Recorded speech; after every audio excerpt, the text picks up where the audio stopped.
How to use Leonardo AI on mobile. So hello guys, in this quick tutorial video I will tell you how you guys can do that. So it was very easy. For that we will simply go to Play Store in our mobile. So it works on Android or mobile.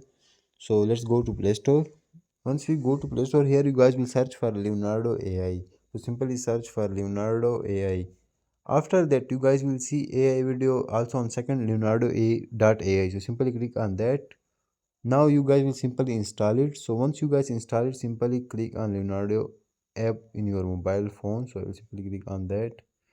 Here you guys will see that type of interface, but in your mobile you guys will see on top get started option. Simply click on get started option, and once you click on get started option, it will say sign up using your Google account, email, etc. So simply click on Google account and sign up, and once you sign up, the interface will be look like that, and you guys will get 150 coins on your phone, and you guys can start image generating. So that's how you guys can use Leonardo AI on mobile. Thanks for watching.